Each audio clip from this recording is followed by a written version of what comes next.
Bonjour à tous et bienvenue pour cette nouvelle vidéo sur les bons étudiants. Aujourd'hui, nous allons voir le chemin d'expansion du revenu. Alors, c'est une notion très importante à connaître pour ce premier semestre en microéconomie. On va voir tout d'abord l'idée générale du chemin d'expansion du revenu, voir ce que ça représente graphiquement. Et puis, nous allons faire un exemple ensemble. Donc, la feuille est encore vide. On va le faire ensemble pour voir comment on fait justement pour tracer ce chemin d'expansion du revenu qu'il faut impérativement maîtriser. Donc avant de commencer la vidéo et de voir les différentes notions qui nous importent, je vous rappelle qu'il y a en description plusieurs liens, plusieurs bons plans pour gagner de l'argent, pour en économiser en faisant vos achats en ligne. Je vous recommande d'aller voir en description les différents liens, ça va sûrement vous intéresser. Donc, tout d'abord, en fait, l'idée générale du chemin d'expansion du revenu, c'est qu'on relie les différents paniers optimaux demandés à différents niveaux de revenus. Donc, dans la vidéo précédente, on a vu la différence qu'il y avait entre un bien normal et un bien inférieur, que c'était lié au revenu. Et là, cette notion-ci, elle est liée uniquement au revenu. C'est-à-dire que on ne touche pas les prix restent constants. On modifie juste le paramètre revenu. Donc, cette courbe est appelée chemin d'expansion du revenu. Donc, on va relier les différents paniers optimaux qu'on a obtenus à des différents niveaux de revenus et on va les relier. Et le fait de les relier, ça va créer le chemin d'expansion du revenu. Si les deux biens sont normaux, la pente est positive. Donc, si les deux biens sont normaux, donc si vous ne savez pas qu'est-ce que c'est qu'un bien normal, je vous recommande grandement d'aller voir la dernière vidéo juste avant celle-ci dans la playlist microéconomie S1. Ça va vraiment vous aider. Donc, là, on a vu que le revenu, on le maintenait constant. Donc, le revenu, il évolue. Donc, on passe à différents niveaux de revenus. Donc, on va dire 100 euros, après 120, après 150 euros. Mais les prix, donc P de X et P de Y, restent constants.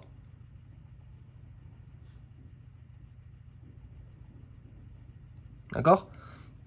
Donc, les prix restent constants. Et du coup, on a vu que ce qui est normal, c'est qu'à chaque niveau de revenu, le panier optimal va changer. Ça ne sera pas le même. Donc, ce qui fait qu'on va avoir différents paniers optimaux. Et on va les relier. Et le fait de les relier, ça va constituer le chemin d'expansion du revenu.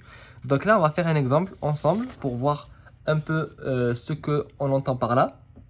On va faire un exemple pas trop concret, juste voir l'idée générale. Après, on fera des exercices en fin de playlist sur microéconomie S1. Là, le but, c'est vraiment de voir juste l'idée générale rapidement.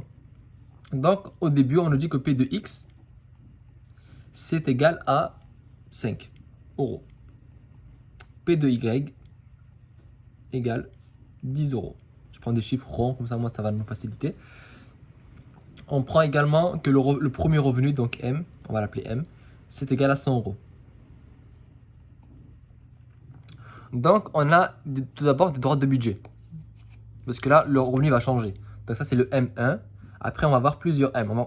Donc, là, on a le M2 qui est égal à 150 euros. Et le M3 qui est égal à 200 euros, on va dire. Voilà, des chiffres ronds, ça sera plus facile. Donc, on a vu en début du semestre que quand le revenu il augmentait, la droite de budget, elle faisait quoi? Elle se déplaçait parallèlement vers le haut. Donc, on va faire 3 droites de budget, même sans le but juste de voir vraiment l'idée générale. Voilà.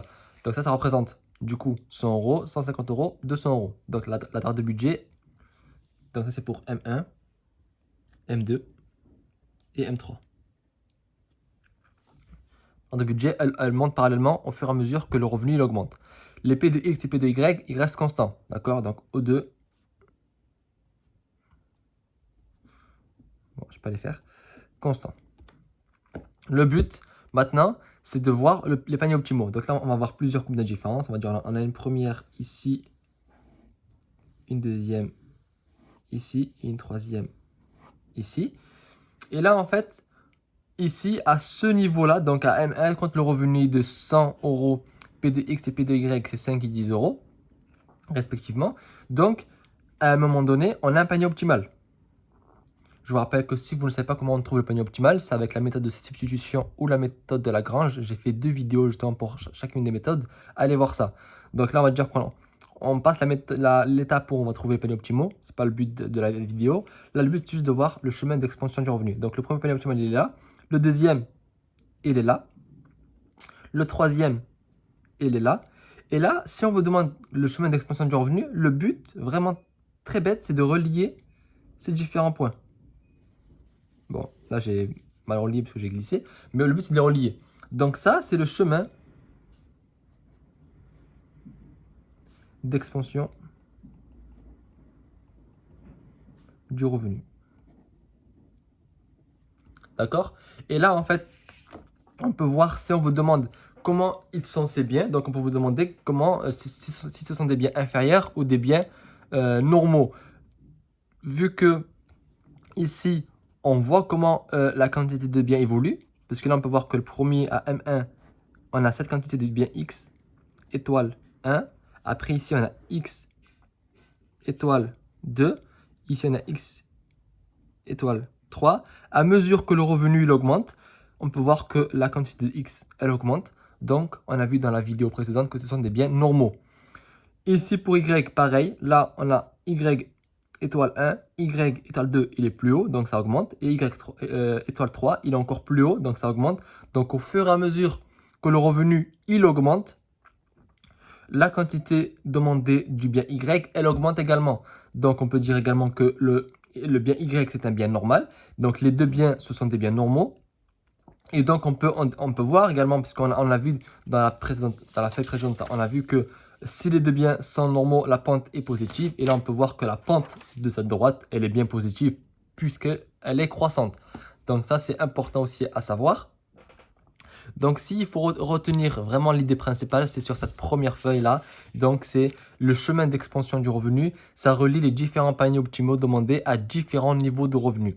Cette courbe est appelée chemin d'expansion du revenu. Si les deux biens sont normaux, la pente est positive. Donc, ça, c'est vraiment les 3 points à retenir. Le fait qu'on appelle ça chemin d'expansion du revenu, bon, ça va être compliqué puisque souvent, ça, c'est dans la consigne. Puis ici, de savoir en fait que ça relie juste les différents paniers optimaux qu'on a obtenus. Voilà, donc j'espère que cette vidéo vous a aidé, qu'elle vous aura permis de comprendre qu'est-ce que c'était que le chemin d'expansion du revenu. Je vous recommande de vous abonner à la chaîne pour être tenu au courant des nouvelles vidéos. Et je vous dis à très bientôt sur les bons étudiants.